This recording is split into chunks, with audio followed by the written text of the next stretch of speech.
then pakinggan natin ang life story sa ministry nila na Brother June. Ito po ay MBS, ano din to, mga MBS graduate din. Hopefully we can learn from each other, okay? Tapos about isa. Teka muna, ano pa bang ano natin?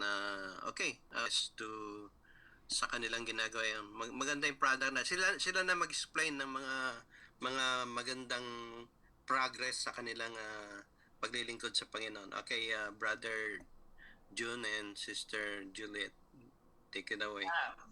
Paki-mute lang yun. Umaga po sa lahat. I'm Sister Juliet Tuwico Byron. Married po ako to Brother June Byron. I grew up to a non-Christian family. Pero praise God, dahil po sa Liliw Church of Christ, I became a member. Liliw Church of Christ is one of the eldest church in the Philippines. Kasi dito sa Philippines, 160 years na ang church sa Liliw.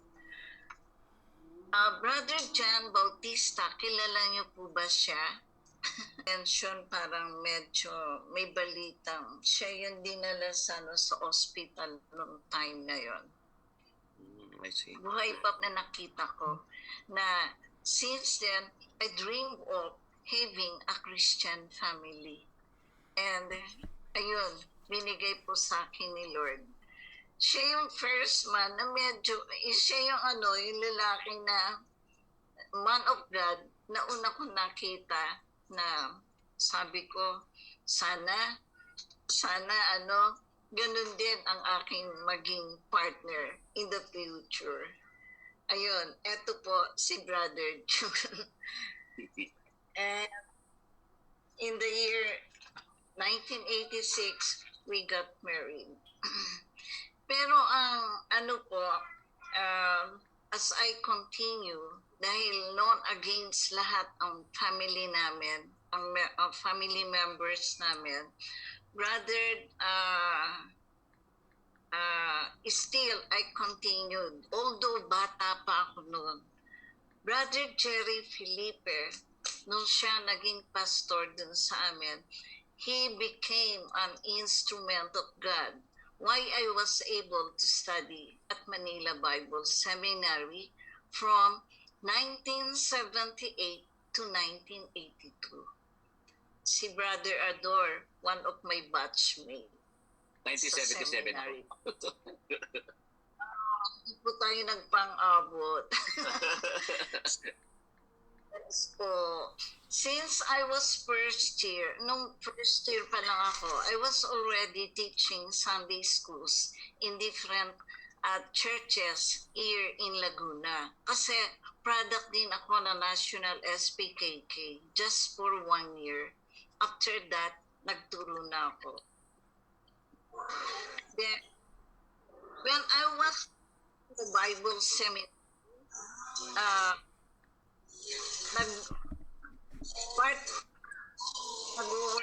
gumawa din ng way on how can I study again at MLQU. Nag-take po ako ng education. From Liliw Church of Christ, si Brother Jerry, magkalayo kami noon ni Brother Jerry, nung nasa Tondo ako. Pero pag kailangan ako ng Liliw, siya pa ang sumusundo sa akin sa Tondo. At kailangan daw ako sa Liliw. Andun din. From yung ginagawa niya, yung mga barangay, they used to have evangelistic crusade.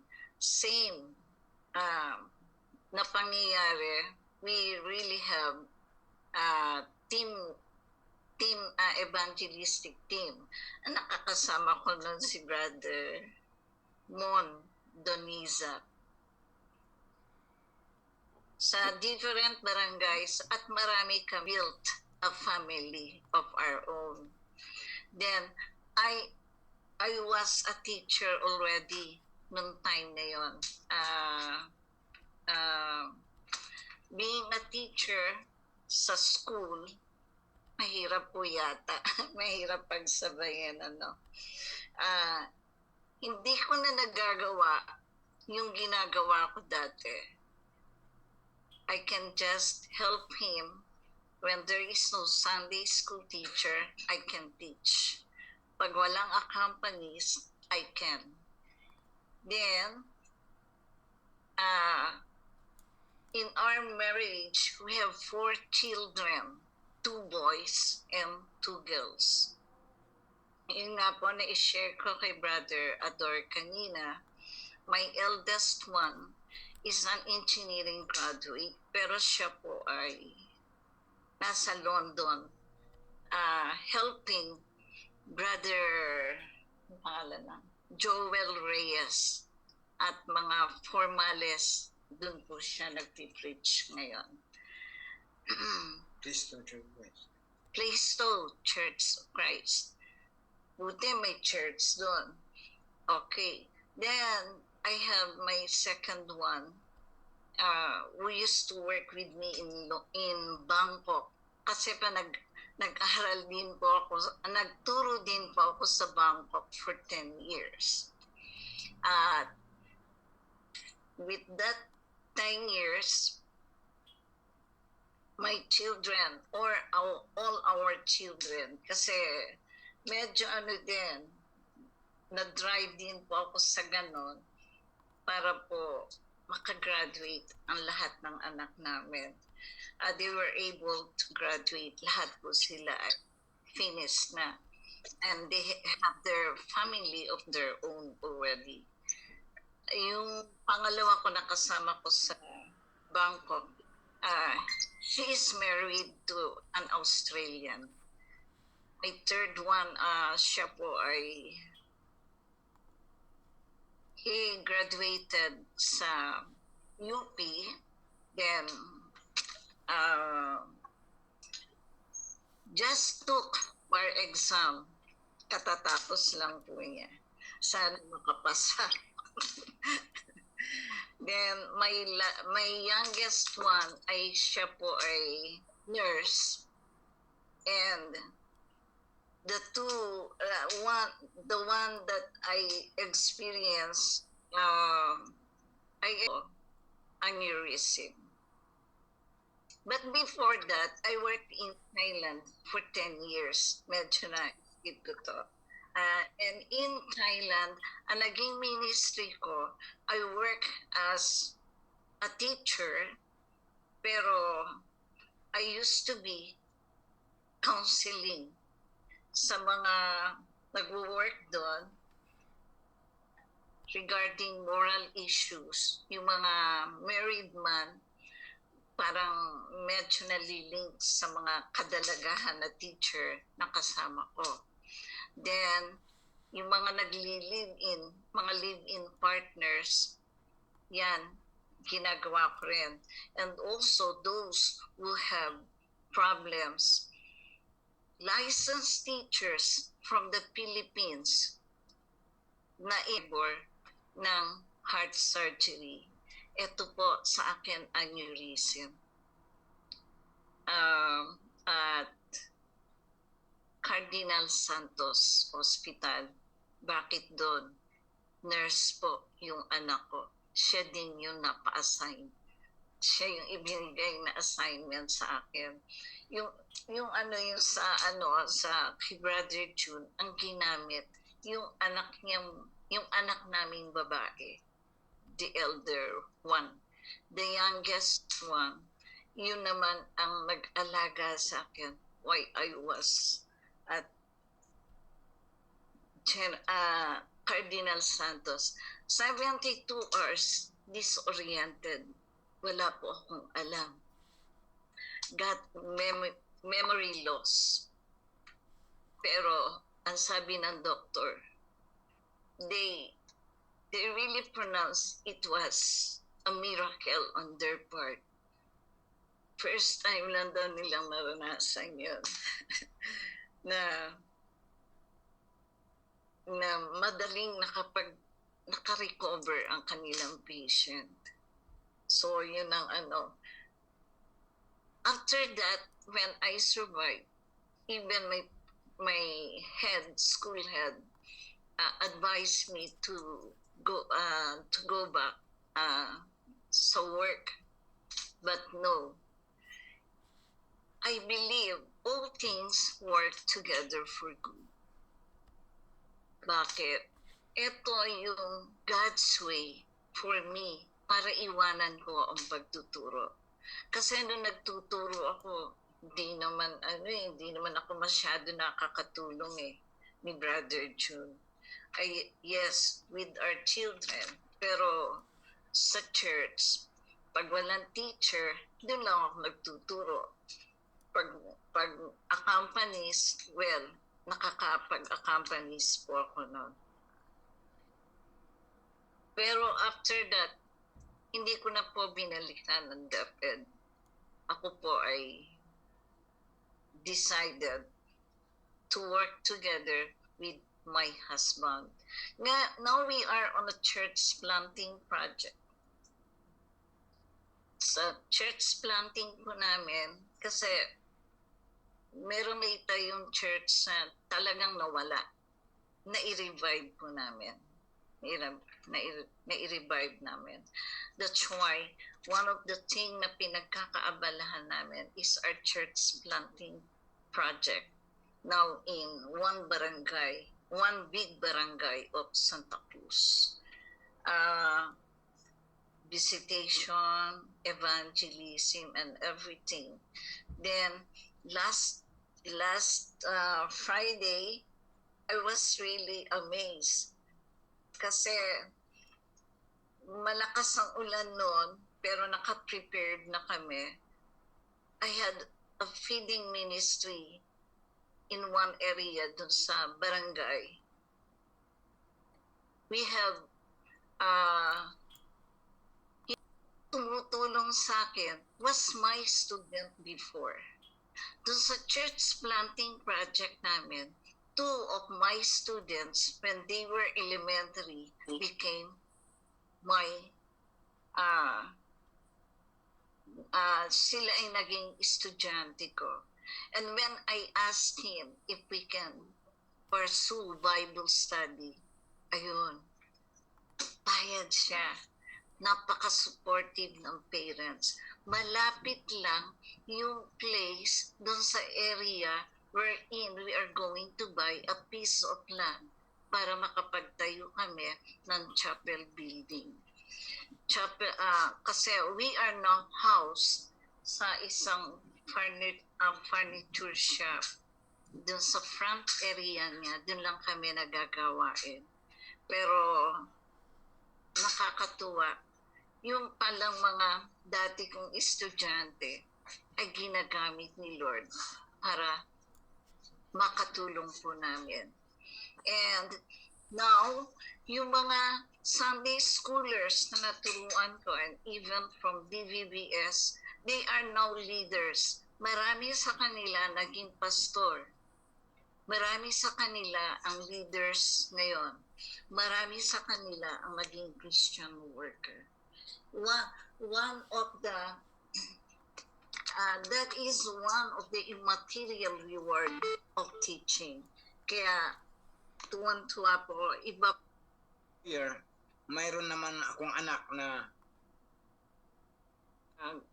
granted po. I was given a husband who is a preacher. My youngest daughter is married to a preacher. Then, my dream is to have a future preacher from my grandsons. Okay lang, go ahead. You're doing fine. Thank you po. Una po ay it's my great privilege na mapagbigyan, mapakaroon ng sharing sa Douglas Missionary Group. Pasalamat ako kay Sister Juliet as she's doing well about her personal testimony. At higit sa lahat sa grupo natin na part of the restoration movement, sa inyong mga tulong, lalo na sa mga chairs. I guess it is 15 15 feet. 15 chairs at saka sa mga support sa convention, sa mga Bible. Bibles, Yes. lahat po ay galing sa ating group, particularly kay Sir Ador at saka kay Marami Mr. din ang Mr. galing. Anthony at lahat ng grupo natin. To God be the Brother glory. David. Brother Yung mga Dave, grupo Dave na- Cahudo. Dave Cahudo po. Ito, marami po kayong ginagamit ni Lord. At kami, kumbaga sabi nga ni Pastor Larry, you are a kingdom of financial kingdom access. Naging pastor ako. Hindi man ako naging lawyer, mayroon naman akong anak na maglo-lawyer at ngayon ay nakatapos na sa bar exam at we claim to the Lord na siya ay magiging lawyer and the Christian world kasi dito po sa Pilipinas ay very rare lang po ang lawyer na Kristiyano. Lahat pong mga lawyer dito ay mga sanggano.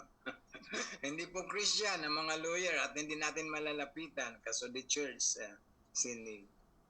Dito po sa ina-assign sa atin ni Sir Ador sa ating grupo ang living by the word and that is to be cleared, to be clarified. Sabi ni Sir Ador ay tungkol sa evangelism experience. The word living is the pursuit of a lifestyle of Jesus through evangelism.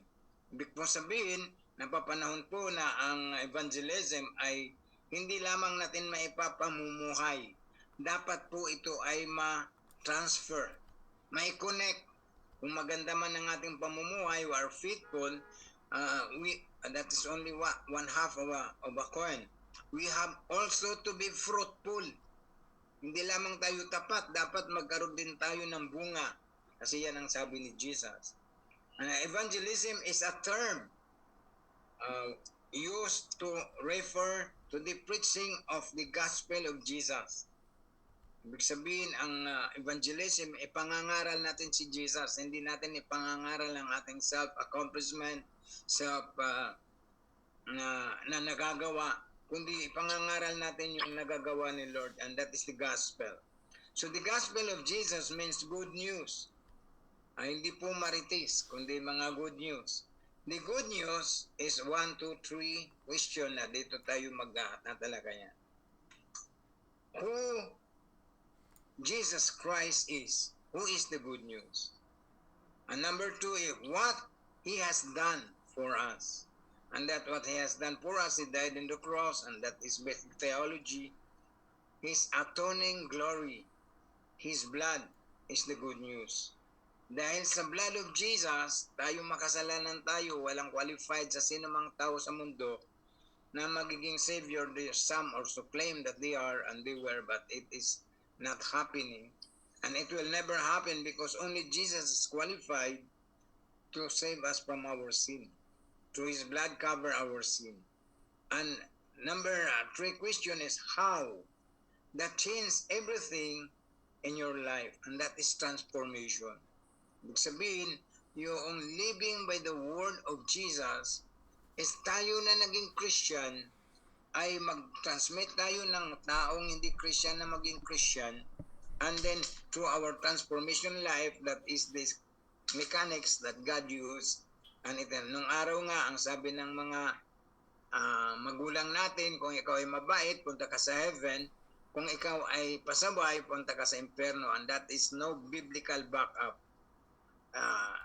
That is a history of our culture. But the good news is when we are accepting Jesus, then we will go to heaven. Yun ang good news.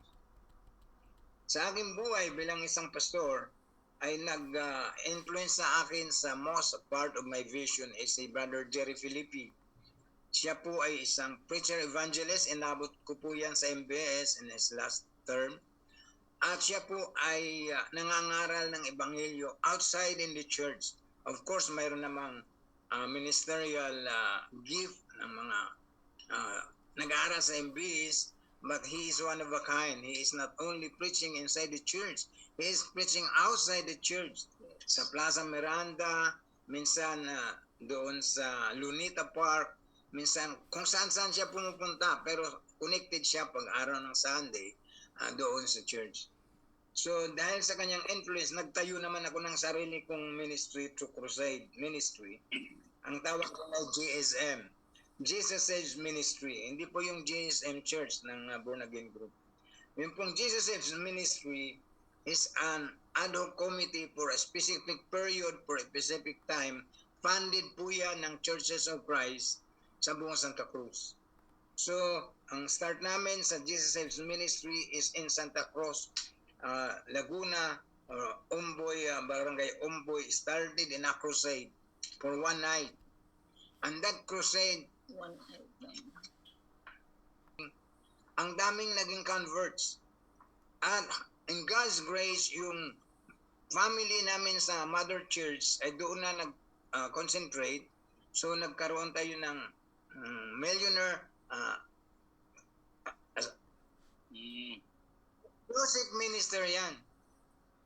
Ang kanyang lifestyle, pag linggo, kay gumaling.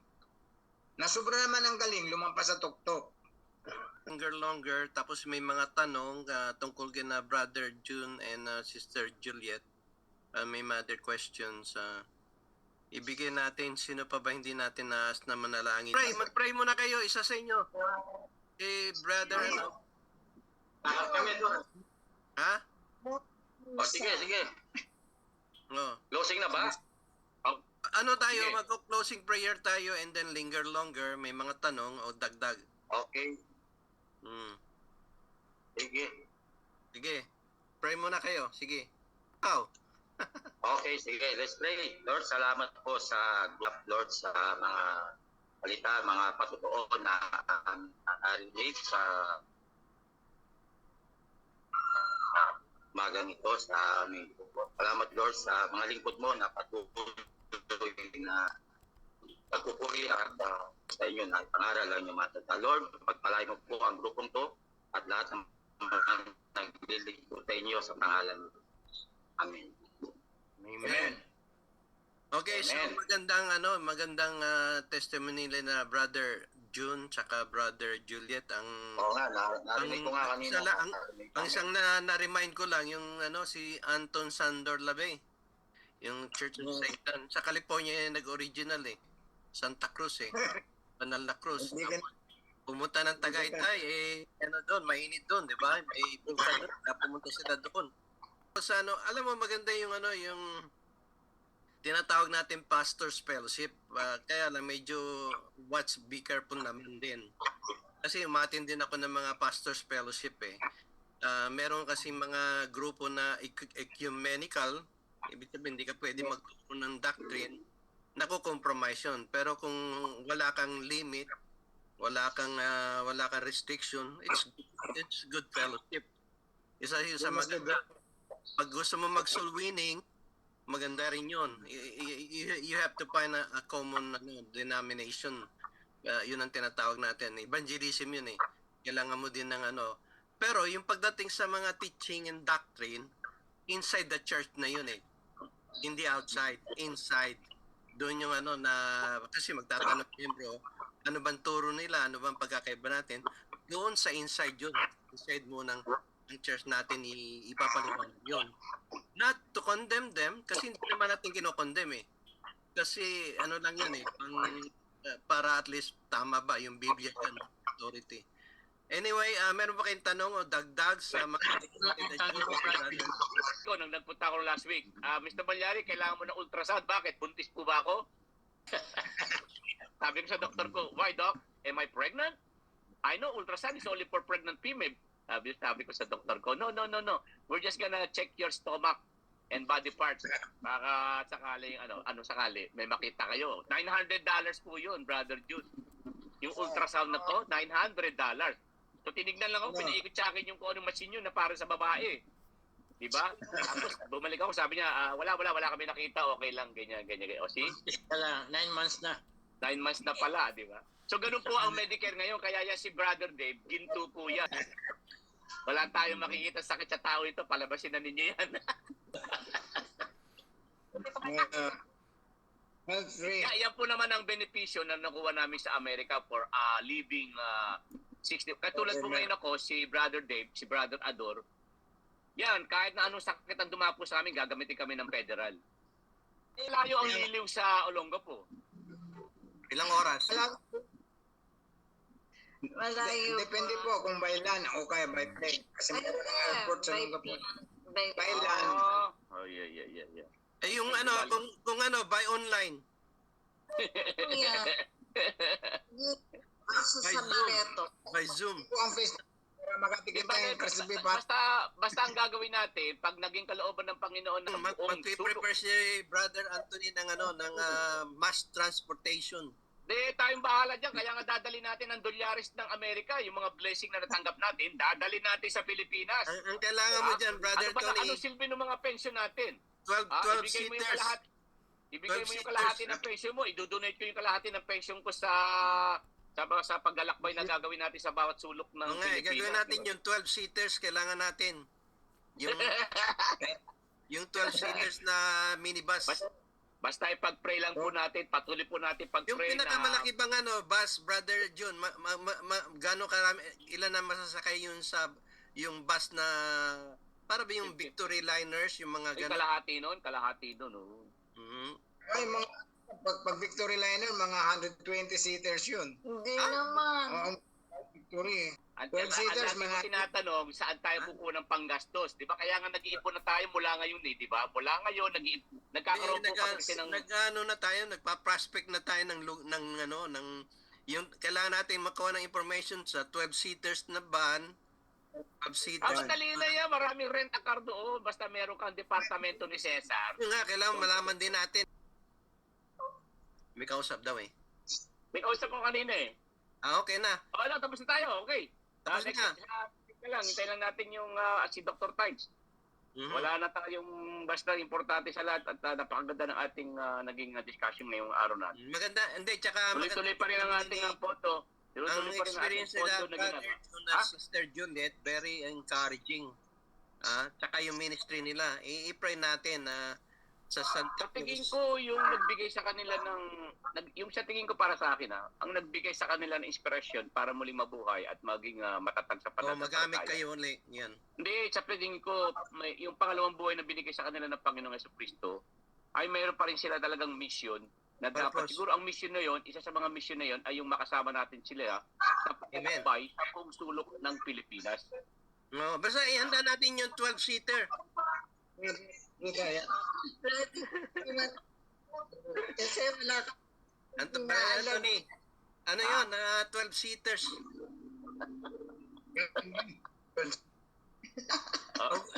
Kung gusto, kung ayaw mo na ng 12-seaters, pwede naman yung yung private jet. Private jet or helicopter. Bagay, Brother Tony, lumalaki ang budget.